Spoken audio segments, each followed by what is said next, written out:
সন্তানকে যে আপনি দোষারোপ করেন শেষ বয়সে, সে আপনার টেক কেয়ার করে না, ভালো কিছু দেয় না, কিন্তু দোষটা কার নিজে একবার বিবেচনা করে দেখবেন।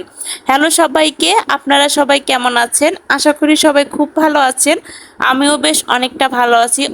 অনেক কয়েকদিন আমি কোনো রুটি তৈরি করিনি, ভাবছিলাম যে যেহেতু আমের দিন আর শ্রদ্ধার বাবাও যেহেতু রুটি খায় না, তাই আমি রুটিটা করতাম না, কিন্তু আসলে মেয়েকে তো একদমই মানাতে পারলাম না। কয়েকদিন থেকে ঝড় বৃষ্টির মধ্যে মেয়েকে নিয়ে বারবার বাইরে খেতে যেতে যেতে আমারই বিরক্ত লেগে গেছে। তাই ভাবলাম যে না, বাসাতেই রুটি করতে হবে। আর এই তো মেয়ের জন্য রুটি করলাম। এই যে সবজি বসিয়ে দিলাম, এবার রুটিগুলো ভেজে নিব। এদিকে মেয়ের জন্য তো হচ্ছে ফল তো একদমই কাটা হয়নি, আর শ্রদ্ধার বাবার জন্য লেবু জলটাও করা হয়নি।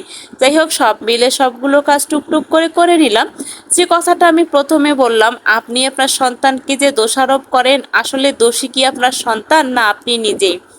একটা কথা না বললে নয়, আপনার সন্তানকে আপনি ছোটবেলা থেকে যেরকম জীবন দেখাবেন সে ঠিক সেরকম জীবনই শিখবে। কারণ আপনি তো আপনার সন্তানকে ভালো খাওয়া, ভালো পড়া আর ভালো জীবন বিলাসিতা উপভোগ করা দেখান নাই। আপনার সন্তানকে আপনি দেখিয়েছেন আপনি সহজ সরল অনেক সাদামাটা জীবন পালন করেন। আপনি তো ভালো জীবন কখনোই ভোগ করেননি। আপনি তো ভালো জীবনে কখনো পায়েই রাখেননি। আপনি ভালো খাবার খাননি। কখনো মুরগির মাংসর লেগ পিস কি সন্তানের সামনে খেয়েছিলেন? একটা খাসির মাংস বা হচ্ছে কোনো মাংসর ভালো পিসটা সন্তানের সামনে খেয়েছিলেন?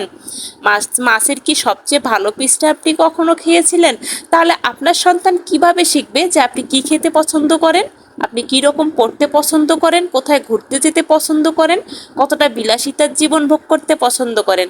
সত্যি কথা বলতে, দোষারোপটা সন্তানকে করার আগে আগে নিজেকে দোষারোপ করুন। কারণ আপনি সেই রকম জীবনটা কখনোই ডিজার্ভ করেন না। কারণ আপনি আপনার সন্তানকে দেখিয়েছেন আপনি অনেক সহজ সরল এবং সাদামাটা জীবন, ডাল ভাতেই অভ্যস্ত।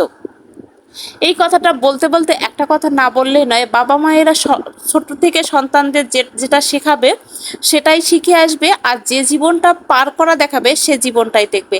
আপনার জন্য তো আর আপনার সন্তানটা আপনার মতো জীবন উপভোগ করবে না, তাই না? ও তো ওর স্ত্রীকে ও সন্তানকে বলবে আমার মা ভালো পড়া, ভালো খাওয়া এবং ঘুরতে যাওয়া একদমই পছন্দ করে না, সব সময় ঘরোয়া থাকতেই পছন্দ করে, ডাল ভাতেই পছন্দ করে। দোষটা কার বলেন তো? সন্তানকে দোষারোপ করার আগে নিজেকে আগে দোষারোপ করুন।